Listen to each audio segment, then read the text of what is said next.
Hi, and welcome to Relationship Talk with Laura. Everyone experiences conflict and tension at one time or other in their relationship. In fact, we have differences of opinions in our relationships. Why? Because we are unique individuals coming together in a relationship.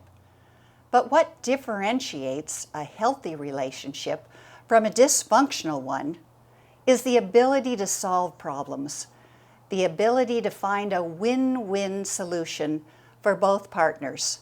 But let's take a look first at why is it that we do experience differences of opinions and conflict.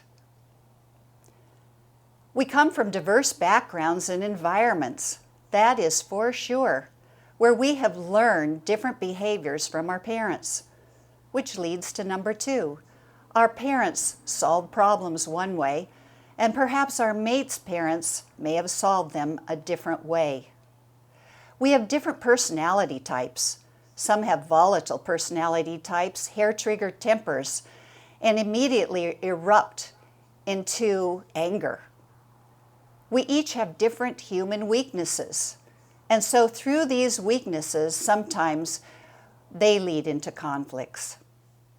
So today, we are going to talk about how do we resolve conflicts, and I'm going to give you a formula that will help you.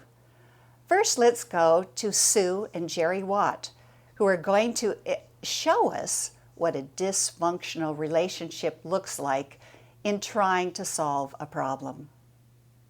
I really don't approve of your mom coming here and staying with us. It's just not going to work. She's 90 years old, and you know how your family lives forever. We'll have her for another good 10 years. Well, I'm certainly not going to stuff her in an old folks' home. She is my mother. Well, Yes. what do you think?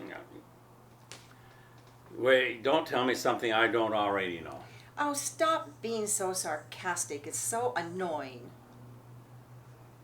Well, now look. We have already done our duty in raising our kids.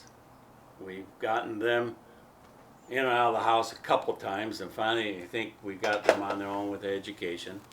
And you've done all that helping of those unwed mothers that come into our home and taken them in.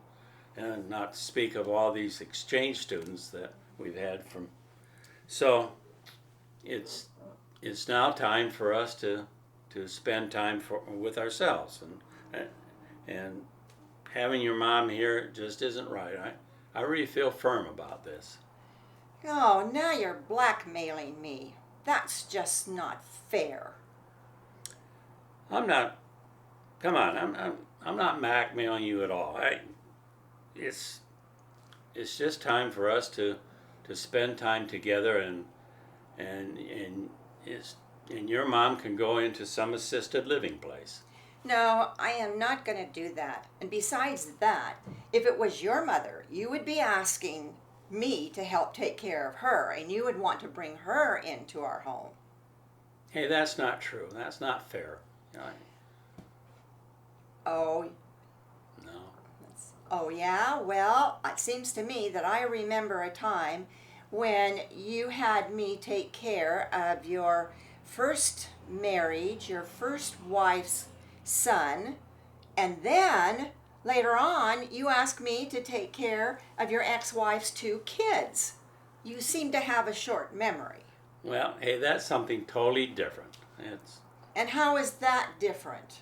Well, hey, we are now getting off what we're here talking about. You're changing the subject. It's your mom coming here, and I'm just not going to accept her moving in. It's our time together.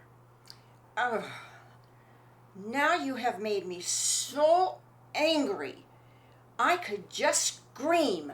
You are just such a jerk. Well, jerk or not, this conversation is done. I'm not going to. We just can't have her move in. Oh, that's just like you. Let's not get anything resolved. Let's just forget it. This is done. You'll notice in this relationship that Sue begins to blame Jerry. and she calls him names, accuses him of blackmailing her, and then all he can do in the end is stonewall. Then he just decides, fine, I'm not going to talk about this anymore. And so both end in unhappiness because they haven't been able to resolve the problem. Let's take a look at how on earth we can solve conflicts. First of all, there are 3 phases of conflict resolution by the psychologist Susan Heitler. She says the first phase, we take a turn expressing our views. Take turns expressing your views. That means each person has to listen to the other one. Secondly, take turns exploring your concerns. So in phase 2, each person expresses what their particular concern might be, and the other person listens very nicely without interrupting.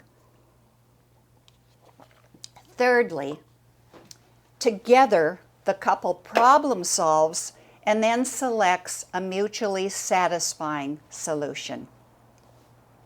So let's take a look again at our couple, Sue and Jerry Watt, and see how they do in phase 1, where they take turns expressing their view. Jerry, as you know, my mom is 90 years old and she has the onset of dementia. She's able to do pretty well on her own, but I can see that the time is coming very soon that she's not going to be able to take care of herself. And I don't want to put her in a care facility. My mom is a saint in my eyes. When Dad took off with another woman and left my mom and us kids, my mom went to work right away as a school teacher. And she sacrificed so much for all of us. She wanted to be sure that we had a good education. And she provided funds to go to college. And I just love her so much. I just don't want to put her into a care facility. And now as I look at my brothers and sisters' situation, none of them are in a position to take her. And Mom expressed one time to me that she absolutely did not want to be put into a care facility. That she hoped that when she got to the point where she couldn't take care of herself, that she could live with one of her kids.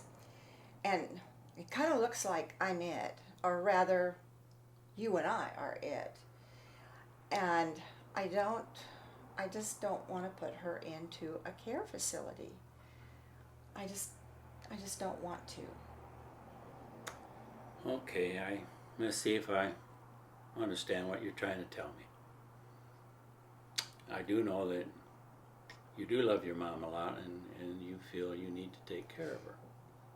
Is that right? Yes. And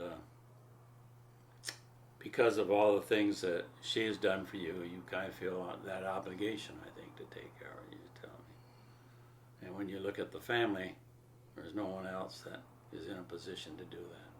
That's right. So you're saying that we're probably there. I never knew your mom told you that she never wanted to go in an assisted living facility, but you have that too, that you're telling me that. So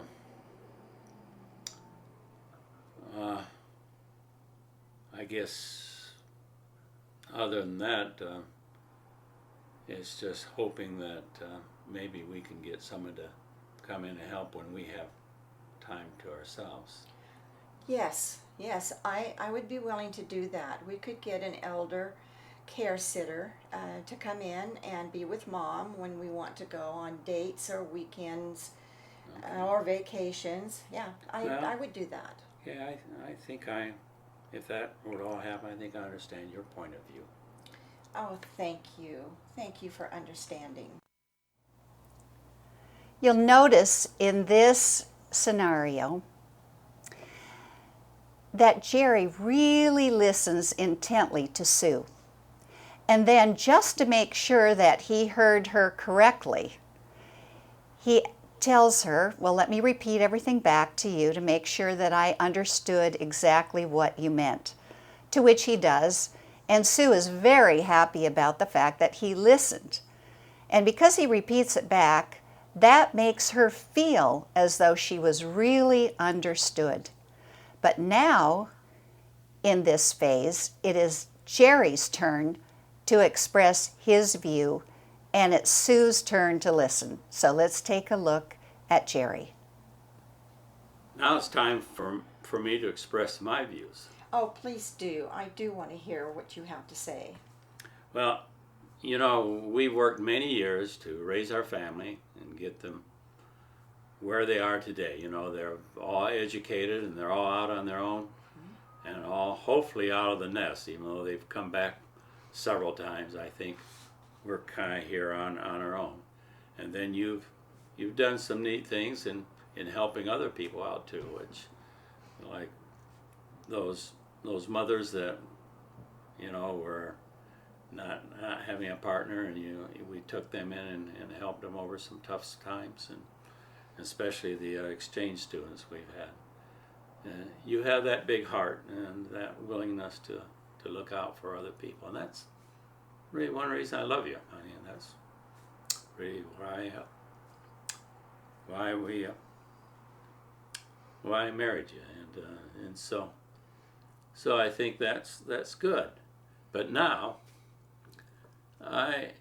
that we got this empty nest, and I think it's time for us to start developing our relationship a little bit more and do the things that we want to do when we've talked about the neat trips that we can take, and I think we can actually go on a second honeymoon. We can go do that cruise that we've always talked about, and to do that, you know, I think we need to find a good place for your mom. We can look around and find the right place that she can stay, and one that's close that we can visit her a lot. And so I think that's where we should be. Oh my.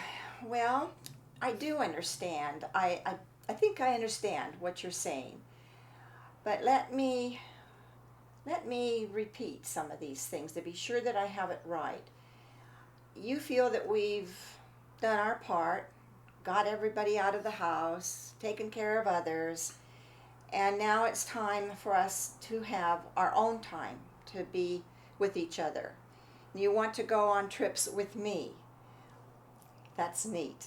And you feel like we could even have kind of like a second honeymoon. And that sounds really fun. I do understand what you're saying, and it does create a bit of a problem if we bring Mom here.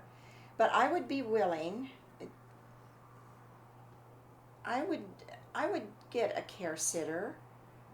We could work this out so that we could still do all the things that you have mentioned that you want to do. I think that's exactly what are my feelings. I think if we could do that, it would work. I think it would. Oh, thank you for... This time you see the tables are turned, and Sue listens carefully to Jerry, and then she repeats back to him everything that he said, his views, so that she can find out if she really understood what he was saying. And he was happy with the fact that she listened respectfully, with an open heart. And notice their body language. They're holding hands. They have nice expressions on each other, on their faces, and they're really trying hard to really understand the other person's point of view. And of course, they kiss in the end because they feel like they've been understood. Now we're ready to go to phase 2, which is where each person has a chance to express their concerns about the other person's point of view, and then it will bleed into the third phase, which is the resolution phase. So now let's take a look as each expresses their concerns. Well, I have some real concerns about this. I feel that if we put Mom into a care facility, she might die sooner than she needed to. I'm afraid that she won't get the care, the correct care that I could give her.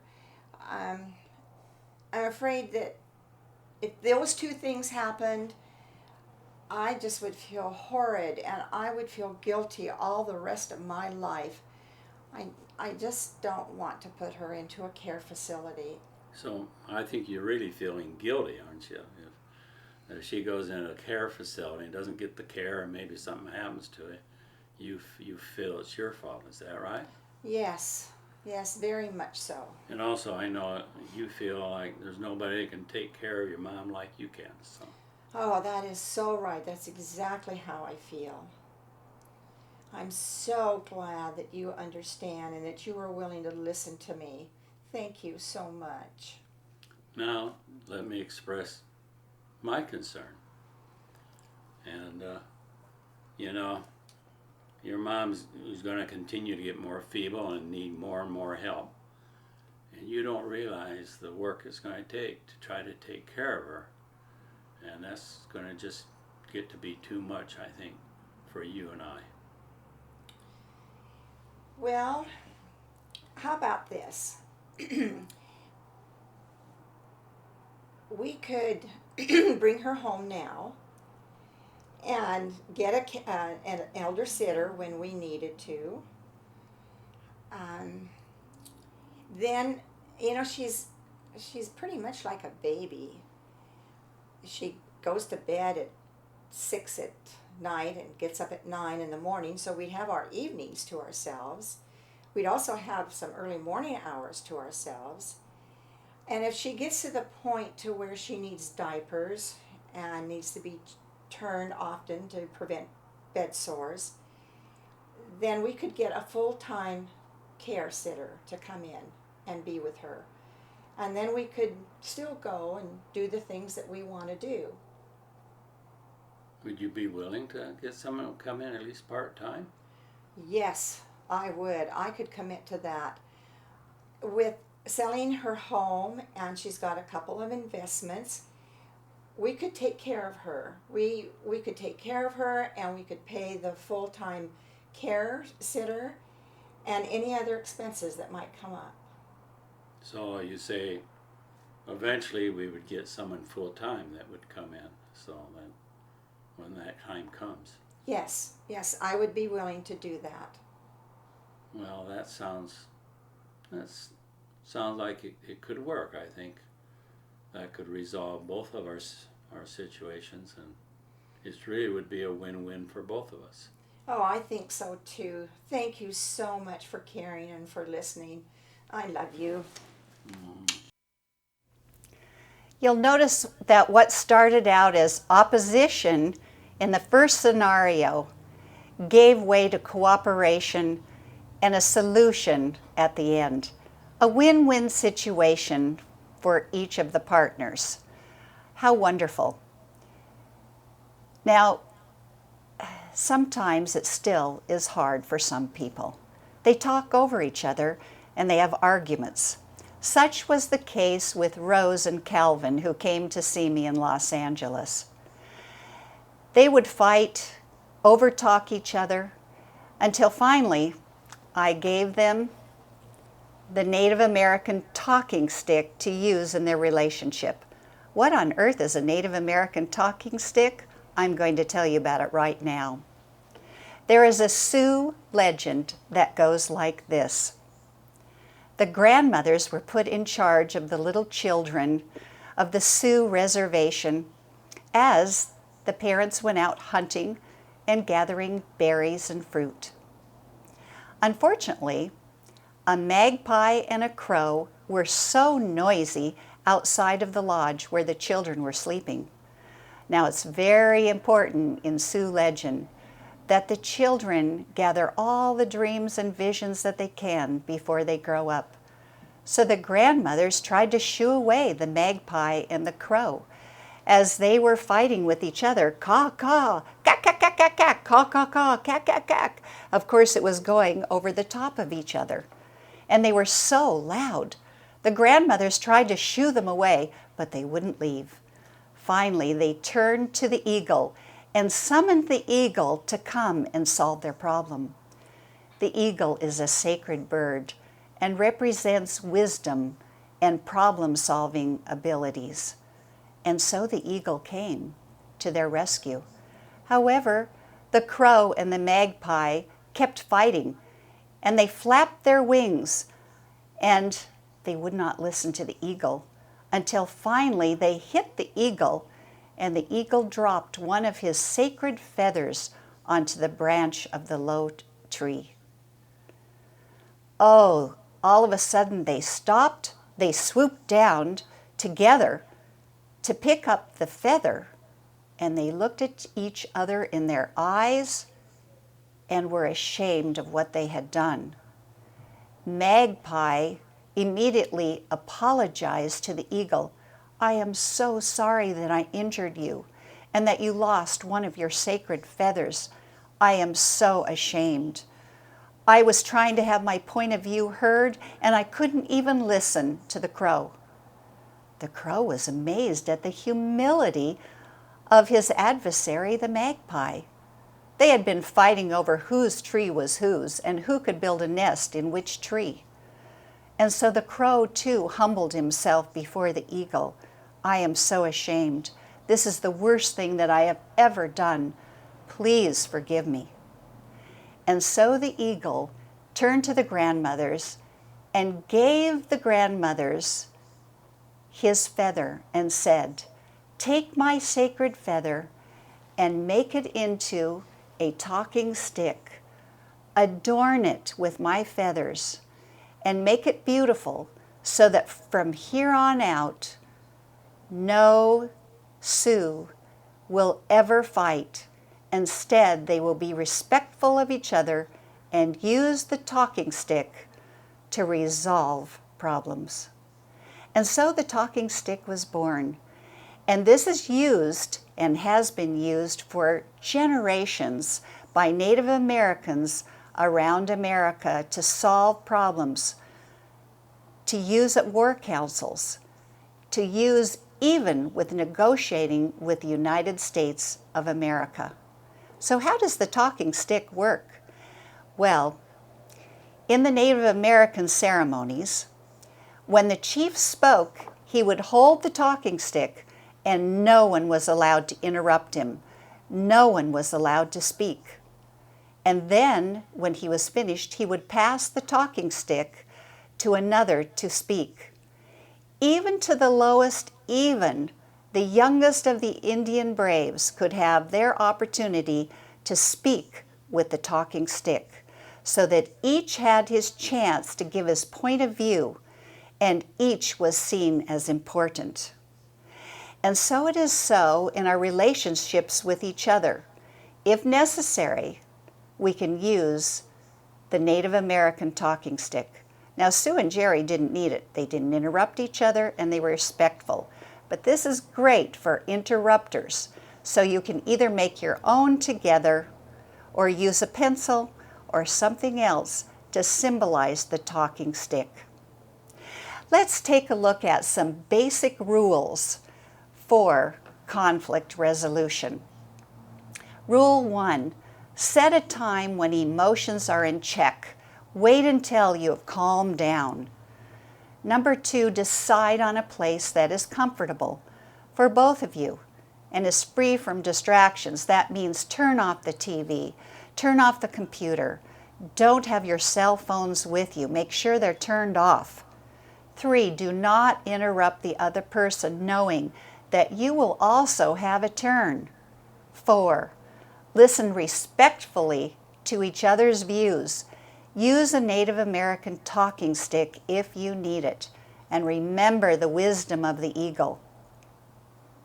Number 5, genuinely seek to understand your mate's point of view. Don't just wait until they're finished so that you can give your side of the story. Have an open heart. Number 6, speak in soft, kind, respectful voices. No name-calling, blaming, or swearing aloud. Number 7 is obvious. No violence allowed. If you're experiencing violence in your relationship, get help now. Number 8, no threatening of a divorce or separation allowed. Number 9, stick to the topic. Do not bring up other subjects or past mistakes. Number 10, if you cannot solve the problem, agree to set the problem aside temporarily. Schedule a time to work on it again when you both have renewed energy. Number 11, agree on a solution together. And number 12, plan an implementation of the solution so that you have a follow-up. We have time for a few questions.